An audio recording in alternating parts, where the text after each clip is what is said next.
Se você puder, pega aí a sua xícara também. Pode ser de café, de chá, aqui como a minha, ou se você preferir simplesmente um copo de água. O importante é que durante esses próximos minutos você permita que essa conversa também seja um encontro com você. Muito obrigada por voltar aqui para mais uma xícara. Nos dois últimos encontros, nós conversamos sobre como muitas vezes vamos nos deixando para depois. E como podemos nos tornar tão atentas às necessidades das pessoas que amamos, que deixamos de perceber o que acontece dentro de nós mesmas. Mas hoje eu quero ir um pouco mais fundo. Quero fazer uma pergunta diferente. Quem ensinou você a amar assim?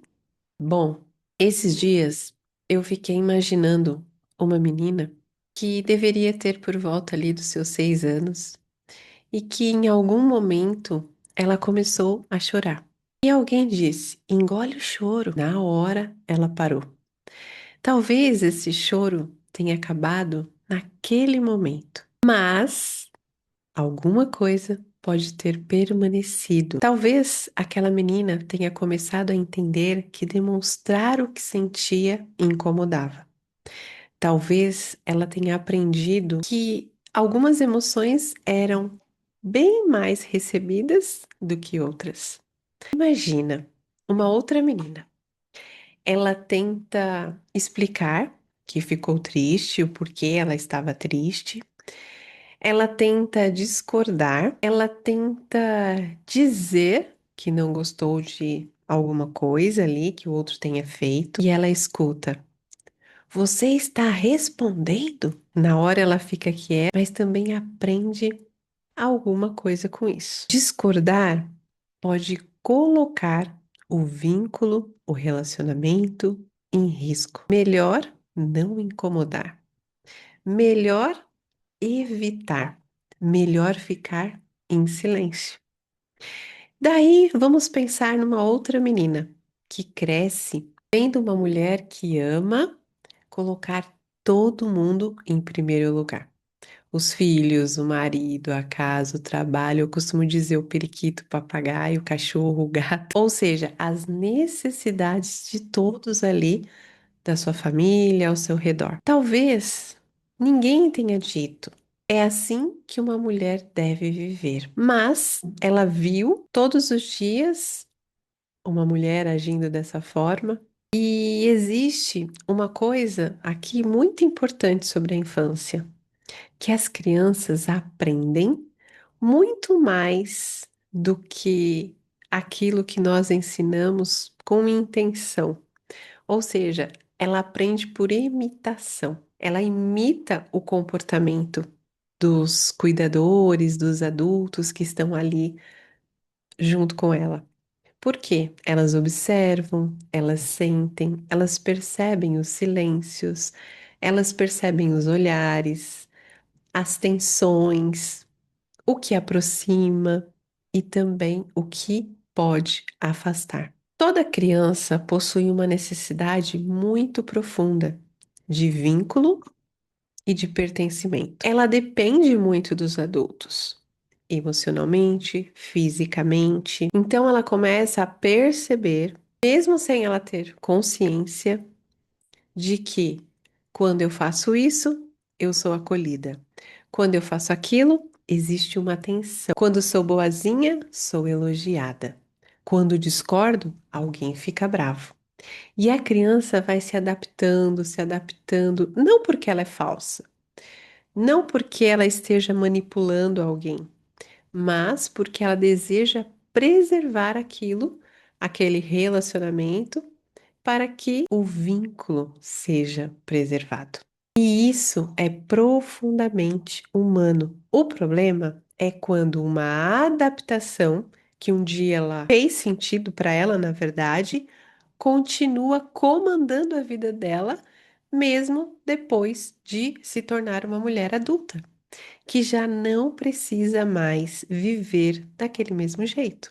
É curioso isso, né? E ao mesmo tempo, é algo que muitas vezes nós passamos, deixamos passar, na verdade, despercebido. E existe também uma outra camada de tudo isso que a gente está conversando que me chama muita atenção, que nenhuma de nós, nenhuma mulher adulta, chega na vida adulta começando do zero. Nós chegamos aqui no mundo adulto carregando as nossas histórias, os modelos de cuidador, de pai, de mãe, de ser mulher, de ser homem, algumas frases que eu posso até trazer como se fosse crenças de pensamentos, opiniões que os outros têm e acabam passando para a gente tira aquilo como verdade, alguns silêncios, a maneira de demonstrar amor, maneiras de lidar com o conflito. E dentro da nossa família, nós aprendemos quase que automático, sem perceber. O que significa ser uma boa filha, ser uma boa esposa, o que significa ser uma boa mãe e ainda o que significa ser uma mulher. Talvez você tenha crescido acreditando que boa filha não dá trabalho, que boa esposa suporta tudo, fica calada. Pode se tornar ali uma mulher invisível e não tem problema. Que boa mãe sempre coloca os filhos antes dela mesma. Que mulher forte é aquela que aguenta tudo. Talvez ninguém tenha ensinado isso diretamente. Eu digo que como se fosse uma cartilha. Não existe essa cartilha. Mas talvez essa tenha sido o modelo que você conheceu. E aquilo que vemos repetidamente, começamos a trazer isso para nossa vida, como se fosse o jeito certo de viver. E sabe o que é interessante aqui? Quando repetimos um comportamento muitas e muitas vezes, o nosso cérebro começa a tomá-lo aquilo como automático. É como se você fosse repetindo, repetindo, repetindo, e aquele comportamento você fizesse ele sem pensar. Por exemplo, quando você aprende a dirigir. Se você dirige, você sabe que no começo é mais desafiador para você mudar de marcha, para você saber que tem que apertar, pôr o pé na embreagem, quando pôr no freio, enfim. Mas conforme você vai tendo experiência, vai passando o tempo, você dirige de forma automática. Você no começo precisa pensar de tudo que você está fazendo. O pedal que você vai pisar, a marcha, o retrovisor, a seta. Depois de um tempo, você simplesmente dirige. Alguns comportamentos emocionais também se tornam caminhos conhecidos. E você não acorda pela manhã pensando, hoje eu vou me colocar em último lugar. Você simplesmente age cedendo, evitando as coisas, você se antecipa perante a reação do outro. Você diz muitas vezes, ah, tanto faz. Você guarda aquilo que você gostaria de dizer para o outro. E depois de anos e anos, pode começar a acreditar. Eu sou assim. Mas uma coisa que a neuroplasticidade nos ensina, e um divisor de águas quando a gente tem essa percepção, esse conhecimento, é que o nosso cérebro continua sendo capaz de aprender mesmo quando somos adultas. Isso não é maravilhoso? Aquilo que foi fortalecido, ou que é fortalecido pela repetição, vamos fazendo uma, duas, três, 4.000 vezes, também pode começar a se transformar num novo hábito, numa nova experiência, em novas escolhas. Não, claro, de uma vez, mas é gradativo. Cada dia que você faz, ou cada vez que você faz algo, vai se consolidando ainda mais aquela nova ação até ela se tornar um hábito. E existe um conceito que Jung traz, que eu gosto muito, onde ele diz que para vivermos em sociedade e encontrarmos um lugar no mundo, desenvolvemos aquilo que ele chamou de persona, que é exatamente uma face social. É a maneira como nós aprendemos a nos apresentarmos para os outros, para que a gente seja reconhecida e aceita. Então a persona não é que ela é uma mentira. Ela tem uma função de você pertencer a um determinado grupo. O problema começa quando nós passamos tanto tempo ocupando esse papel que começamos a acreditar que somos nós. Talvez você tenha aprendido a ser a forte, a responsável, a boazinha, aquela que cuida de tudo e de todos, aquela que resolve, aquela que não se incomoda com o que os outros fazem ou falam, aquela que sempre dá conta. Tudo isso pode fazer parte de você, mas escuta bem isso. Talvez não seja tudo o que você é. E aí começa uma pergunta muito importante: quem existe por trás dessa personagem? Jung também trouxe o processo que se chama individuação. Eu vou explicar de uma maneira simples, que é justamente um movimento de aproximação daquilo que somos em nossa inteireza. Ser inteiro não significa jogar fora tudo aquilo que nós construímos. Não significa deixar de ser esposa, mãe, filha, profissional, cuidadora. Pelo contrário, significa perceber que nenhum desses papéis, de filha, de mãe, de esposa, enfim, pode conter a totalidade de quem somos.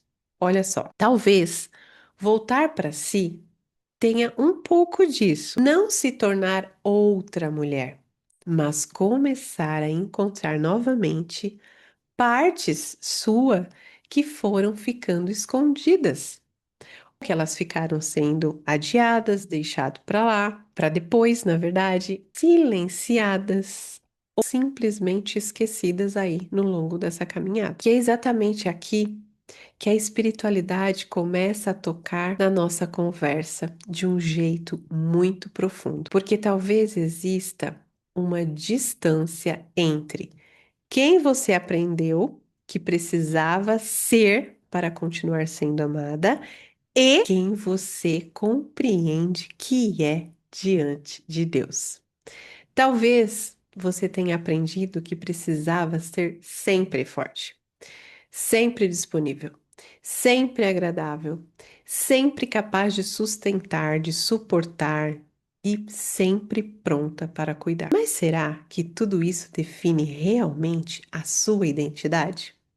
Ou será que foram formas que você encontrou só para continuar pertencendo? Quando eu olho para a história, para a vida de Jesus, vejo alguém de um amor muito profundo, que realmente amava, que acolhia, que servia, que se entregava. Mas, por outro lado, eu também percebo alguém que se retirava em alguns momentos, que se silenciava, que orava, que não correspondia a todas as expectativas colocadas sobre ele, que permanecia sempre conectado à sua própria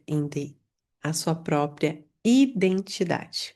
E isso, claro, que me faz pensar que amar profundamente não precisa significar desaparecer. Talvez voltar para si possa ser uma forma de voltar-se para Deus, para a sua espiritualidade, para aquilo que você acredita. Não porque Deus de repente vá escolher por você. Não porque a fé deva dizer se você precisa permanecer, sair, aceitar ou simplesmente romper com alguma relação, mas porque existe esse reencontro que pode devolver algo extremamente precioso para você. A sua verdade, a sua dignidade, a consciência, a sua voz, sua responsabilidade e a sua capacidade de escolher. Depois de tantos anos ouvindo mulheres, trabalhando com mulheres e sendo mulher, eu aprendi uma coisa que eu considero muito importante. Quase nenhuma delas escolheu conscientemente viver em autoabandono. Eu diria que 100%. Elas simplesmente aprenderam formas de amar, formas de agir para pertencer, formas de evitar conflitos, formas de preservar os vínculos. E algumas dessas formas foram muito importantes em determinados momentos da vida delas. Mas aquilo que um dia as protegeu pode, em outro momento, começar a aprisioná-las. E é aí que a consciência se torna extremamente importante, porque aquilo que foi aprendido pode ser revisitado, pode ser ressignificado, pode ser reaprendido, entende? Percebe como você pode fazer pouquinho diferente? Bom, existe uma frase que resume essa nossa conversa de hoje. Nenhuma menina nasce acreditando que precisa diminuir quem é para continuar sendo amada. Ela aprende isso. E talvez a autonomia emocional feminina comece justamente quando essa mulher passa a distinguir quem ela é daquilo que aprendeu que precisava ser. Percebe que é diferente? Talvez você não precise sair deste episódio, dessa nossa conversa, tentando mudar tudo. Talvez o primeiro movimento seja simplesmente olhar para a sua história com curiosidade, sem culpa, sem condenar o que aconteceu ou quem veio antes, sem transformar os pais ou qualquer pessoa da sua família em culpados. Eles também chegaram até você carregando suas próprias histórias, suas próprias dores, seus próprios traumas. Mas compreender não significa continuar repetindo. Entende isso? Compreender não significa continuar repetindo. Você pode sim fazer algo diferente. Então, compreender aqui significa poder perguntar: o que aprendi sobre casamento? O que aprendi sobre agradar? Ou ainda, o que aprendi sobre conflito? E talvez uma pergunta ainda mais profunda: quem sou eu por baixo de tudo aquilo que eu aprendi que precisava ser para ser amada? Antes de terminarmos, eu quero deixar uma pergunta para acompanhar você até a nossa próxima xícara. Quais ideias sobre amor, sobre ser mulher ou sobre casamento você aprendeu sem nunca perceber que as tinha aprendido?